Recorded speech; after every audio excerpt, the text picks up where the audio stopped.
I'm sorry, but James originally liked me. You're the one who took him away. So I'm just taking him back. I'm sorry. I still love Victoria. A first love is always special. My husband and sister defiantly went on their affair trip. During that time, my mom suddenly passed away in an accident. I didn't even have time to mourn my continuous misfortunes, as I had to deal with the mourners as the chief mourner. We bought some fancy sweets for Emily. Mom will love them for sure. Then they came back, enjoying chatting and laughing. The funeral is about to start. What? With just that one word, their expressions changed. My name is Sarah, and I'm 27 years old. I live with my husband, James, who is 2 years older than me. My mom, Emily, and James's mom, Patricia, have been best friends since their school days. My mom has been a career woman, raising me and my sister Victoria, who is 2 years older than me, on her own after my dad passed away in a car accident.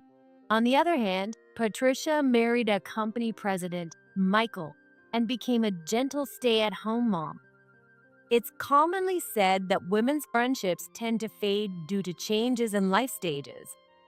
In that sense, it seemed like a miracle to me that their friendship lasted so long, even though they had known each other since school and became mothers around the same time.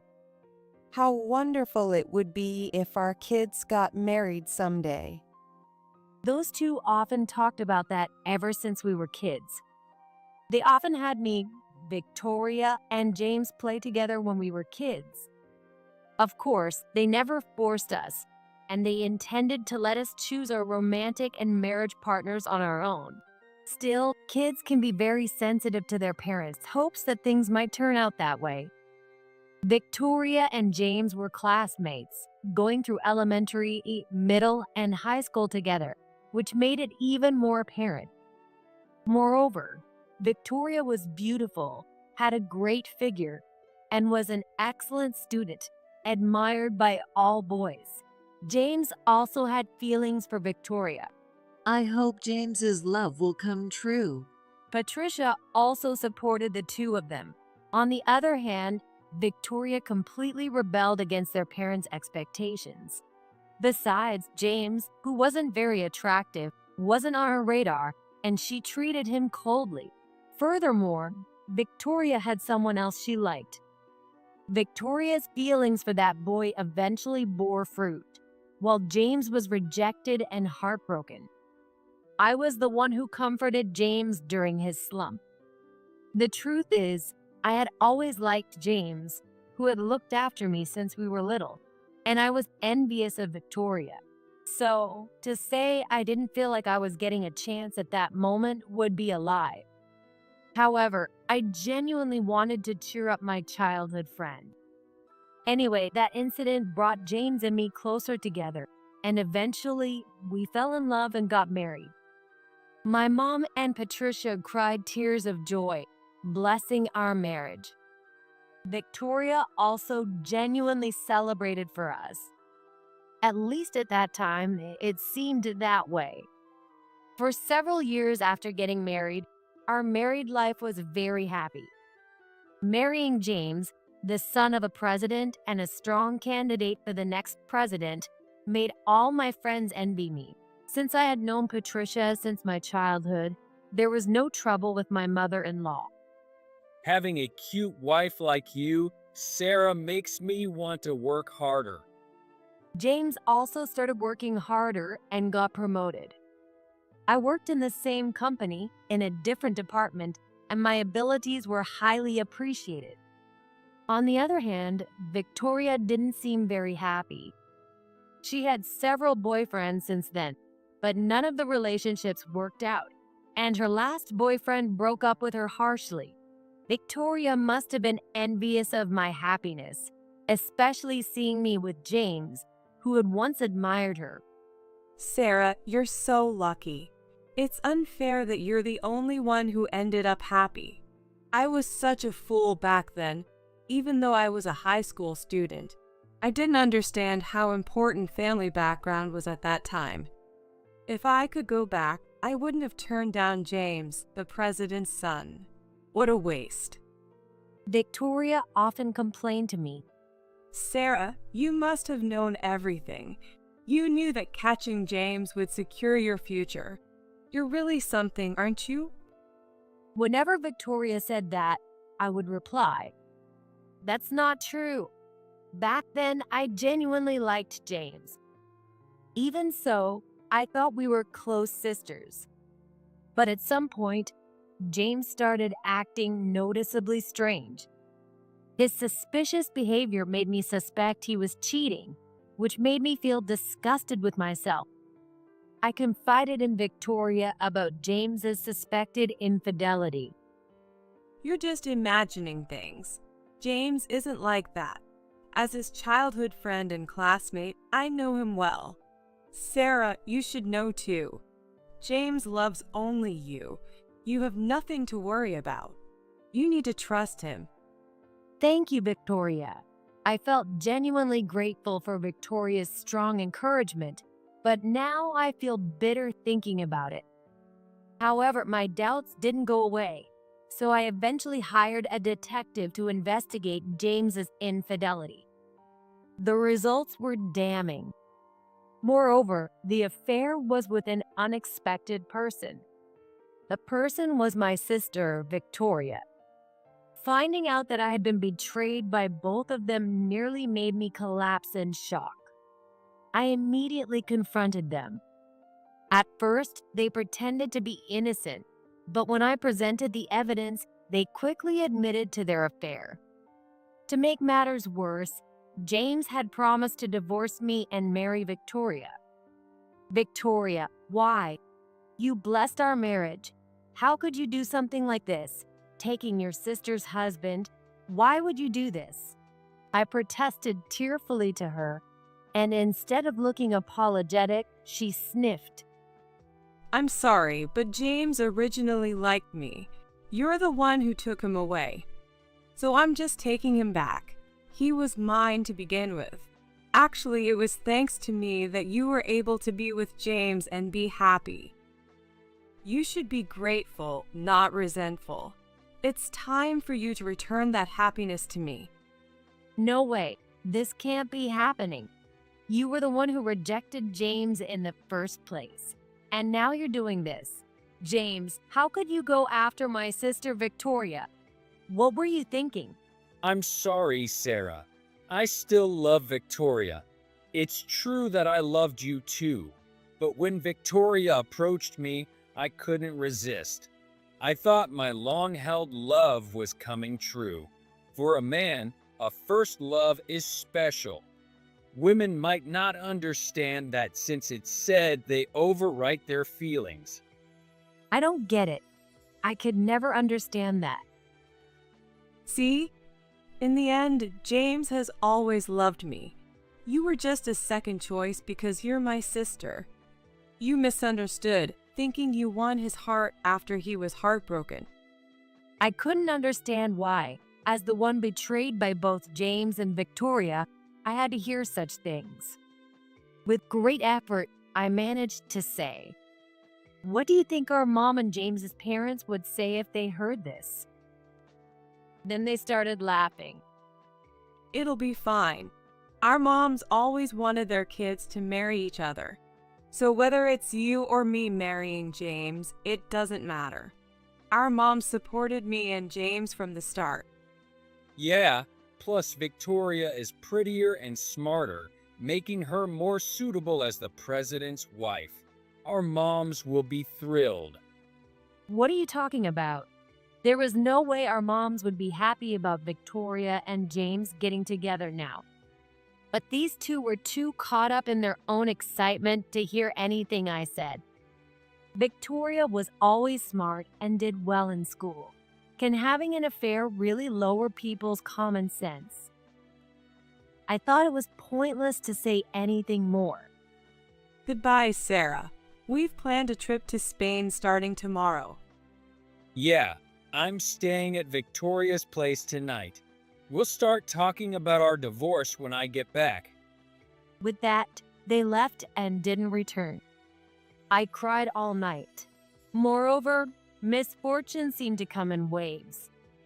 While I was agonizing over how to tell our moms about everything, my mom was seriously injured in a sudden car accident.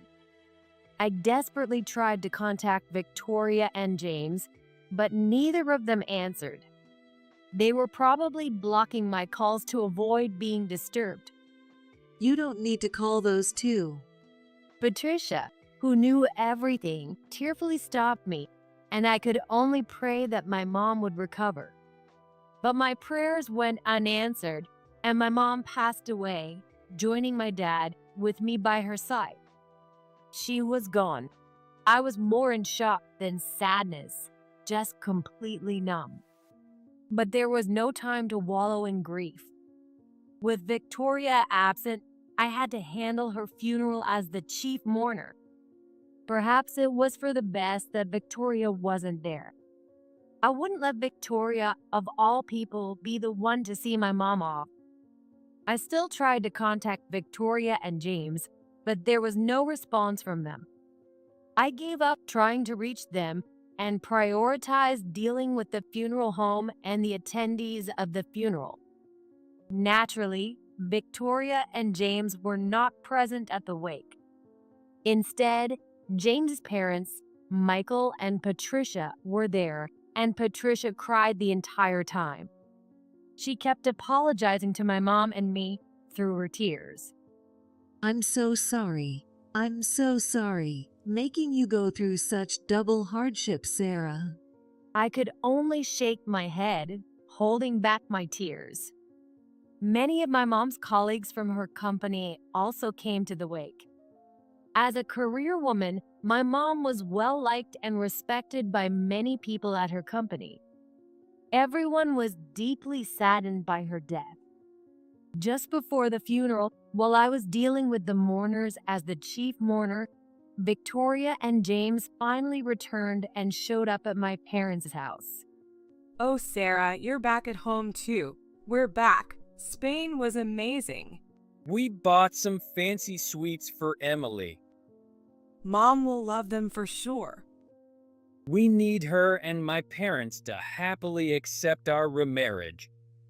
Their flashy clothes and carefree smiles, clearly showing they had just returned from a trip, irritated me deeply. What's wrong? You look really pale, Sarah. Well, I guess that's understandable. We brought you a souvenir, so cheer up. I'll treat you to coffee at the cafe near the station. Let's go now, okay? I answered Victoria's carefree tone with a low voice, feeling deeply irritated. I can't. The funeral is about to start. What? Funeral? Victoria and James still didn't seem to understand, looking puzzled. By the way, you're wearing mourning clothes. Did someone die? Could it be someone we know? It's Mom. What? The person who died is our mom. At those words, Victoria and James turned pale and dropped their souvenirs. No way, you're kidding, right? Mom was so healthy just the other day. Yeah, how could she be dead? It was a sudden car accident. I was with her at the end. The wake is already over. So many people came to cry for her. Is this real? Why didn't you tell me? Even if I took James from you, it's terrible not to inform me about Mom's death. Victoria's words made me snap. I tried to tell you. I called both you and James many times, but there was no response at all. That's because we did get a lot of calls, but we thought they were just complaints about the affair. We blocked your number to avoid being bothered by you. How can you say it's understandable? There must have been other ways to get in touch. Why didn't you let us know? I stopped her from doing so. Patricia appeared. Mom, Sure, I could have contacted you myself, But I didn't want you, a couple who betrayed your own sister, to taint Emily's death. Emily also said she didn't want you to come. What? Mom said that? Victoria, you and James told all sorts of lies about me to Mom and Patricia, didn't you? That I was cheating, that I had a spending problem, and that's why we were getting divorced. That you were comforting James, who was suffering because of me, or something. You tried to make them think poorly of me to get them to approve your remarriage. You even claimed that you had always liked James but acted cold on purpose because you knew about my feelings for him. How shameless. Yes, you sent us all sorts of messages. Neither Emily nor I believed any of it. Because Sarah isn't like that at all. In fact, thanks to you, we were able to confirm our suspicions about your relationship. Sarah showed me proof of your infidelity too. Victoria, how could you tell such blatant lies? It was obvious to anyone that you didn't care about James back then. You never stepped aside for Sarah's sake. Someone like that would never have an affair. I couldn't bring myself to tell Mom and Patricia about Victoria and James's affair. That's because I didn't want to hurt them. However, through the messages from Victoria and James, they already knew. Then, before she passed away, Mom called me and revealed that she and Patricia had figured out Victoria and James's affair from Victoria's messages. It's okay. Both Patricia and I know that Victoria is lying. Mom said this with a smile, reassuring me as I denied the content of the messages. Then, on her deathbed, she left a will. I leave all my inheritance to Sarah. Victoria will not get a single cent. No. When I conveyed the will, Victoria cried out. To me, it seemed she was more shocked by this than by Mom's death. Of course, as a mother, I wouldn't leave a cent to a daughter who takes her sister's husband and lies to ruin her reputation. James, this goes for you too. Michael has decided to remove you from the list of candidates for the next president after finding out about your affair. No, this can't be true. Neither Michael nor I can forgive someone who goes after your wife's sister and tries to ruin Sarah's life. We must have raised you wrong. But, Mom, you used to say you hoped Victoria and I would work out. That was when you were high school kids, not even dating. Now you are married to Sarah. It's completely different. How can you not understand that? Anyway, we have Emily's funeral to attend, so we don't have time for this. Wait, we want to attend too. Victoria and James tried to follow me. What? You're not planning to attend the funeral dressed like that, are you? I stared at their outfits. Their flashy shirts were entirely inappropriate for a funeral. Of course we're going to change. Where's the mourning clothes? Though they said this, it was clear they had only just thought about changing because I mentioned it. There's no time. As the chief mourner, I have to go now. And even if you change, I'm not letting you attend. Me neither. As I said before, I don't want a couple who betrayed their family in the worst way to taint Emily's death. This is ridiculous. I'm her real daughter. How can I not attend my own mother's funeral? In fact, I should be the chief mourner. You've been handling everything while we were on our trip. You must be exhausted. The eldest daughter should be the one to do it.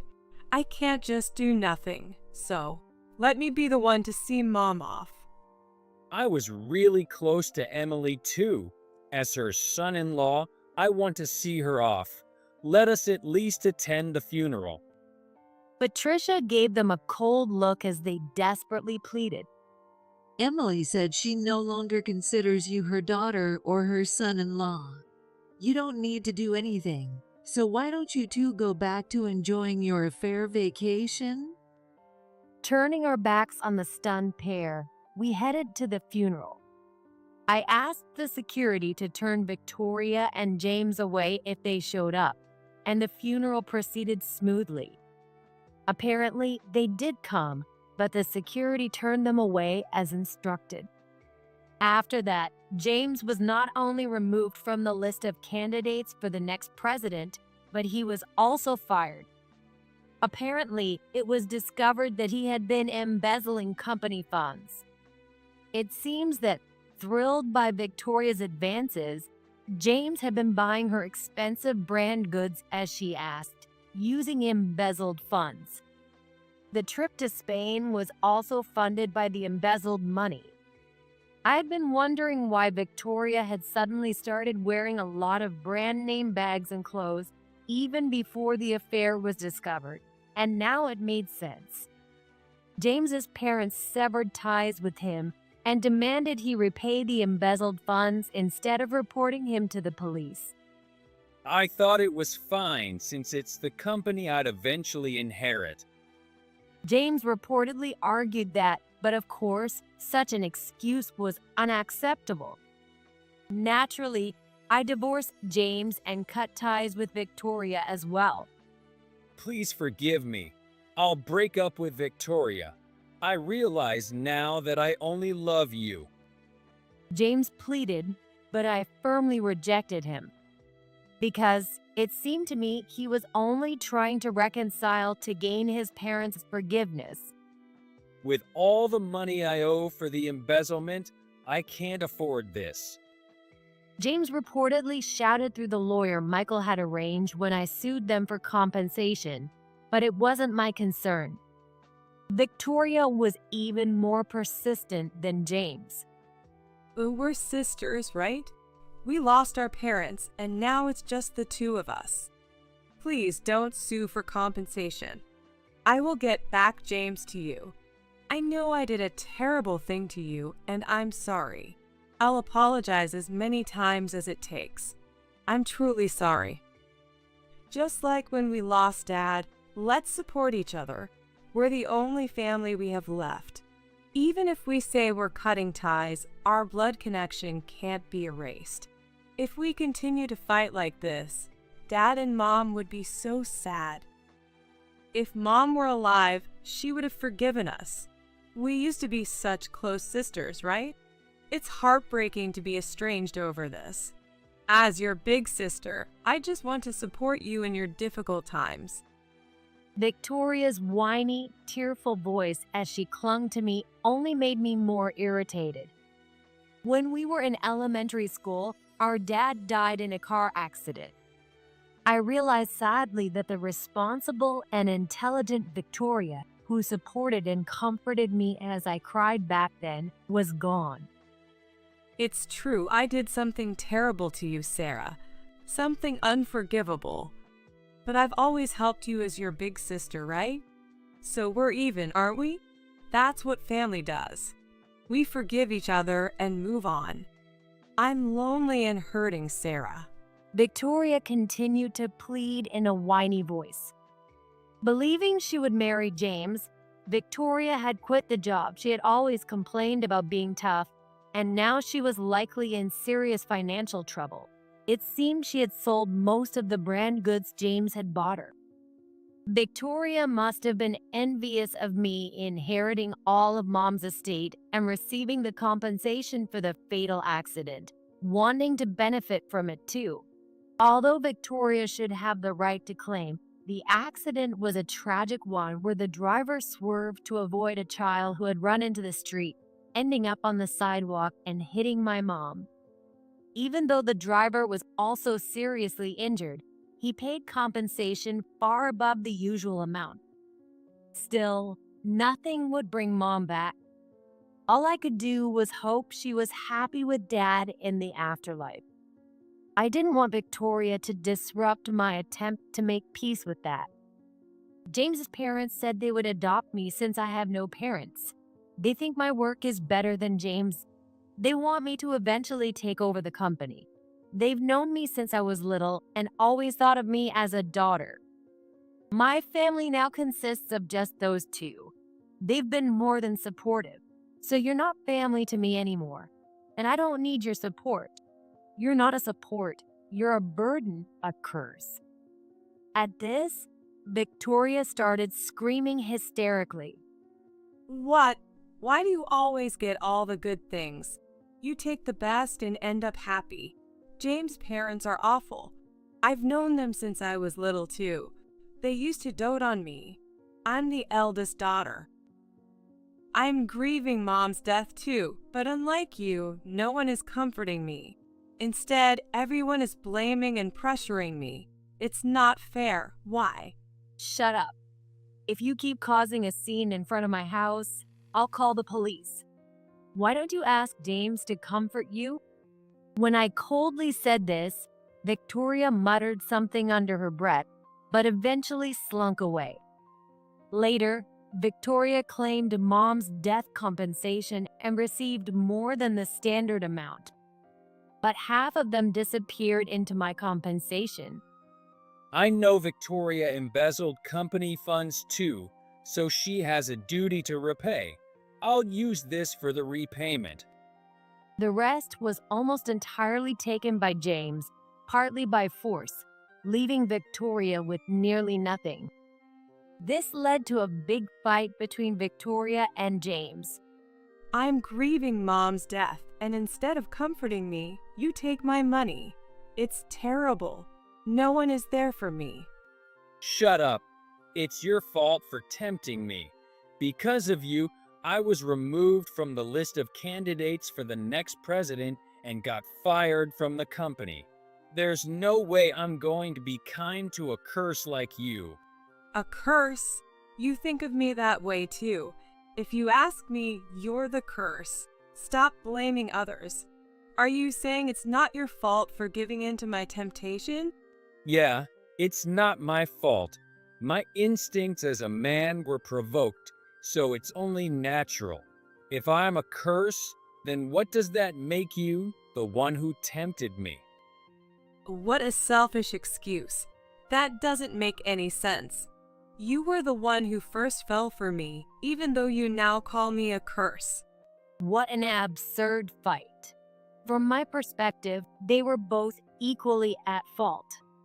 Naturally, it seemed they would break up, but then Victoria's pregnancy was discovered.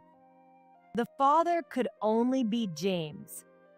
James and Victoria, thinking that the baby's presence would soften the feelings of me, Michael, and Patricia, decided not to break up and instead remarried to have the baby. However, when they informed us of the pregnancy, neither I nor James's parents responded. Eventually, the baby was born, and when they came to visit us with the baby in their arms, we still weren't swayed and turned them away. This child is your grandchild. Look at your adorable grandchild's face. Once you see her, you'll change your mind. I told you that you're no longer our son. Therefore, that child is not our grandchild or anything else. Michael and Patricia said this as they turned them away. This child is your blood-related, adorable niece. Just look at her. Let's make up. Victoria pleaded, but I ignored her. This child is a girl, and she might be Mom's reincarnation. We could name her Emily after Mom. The moment Victoria tearfully said this, I saw red. Don't be ridiculous. I will never allow that. Mom would never come back to you too. I yelled, driving Victoria and James away. In the end, they gave up on reconciling with us and are raising the baby on their own. The child is innocent, so I hope she finds happiness somewhere far away. And I hope they work hard for her sake, to repay the kindness of Michael and Patricia, and to forget my sorrow. I threw myself even more into my work. As a result, my performance improved significantly, and I was promoted. It seems I inherited the blood of my career woman mom. Eventually, when Michael stepped down as the president, I became the female president. As the president, I improved the company's performance and expanded our business significantly. My management skills became a topic of discussion, and I was interviewed by a magazine which published the story. In the interview, I talked about how my ex-husband was once taken by my sister. Many people sent messages of support for my success as president despite that adversity. Later, I remarried the young president of a client company. He had pursued me enthusiastically. Because of the trauma from James and Victoria's betrayal, it took me a long time to remarry, but he accepted all of my past traumas and waited for me to make up my mind. Michael and Patricia were genuinely happy about my remarriage. I'm sure my mom is also happy in heaven with my dad. My current husband is incomparable to James, being far more sincere and devoted. Soon, my company and my husband's company will merge, and we plan to manage it together as a couple. I hope my parents will continue to watch over us from heaven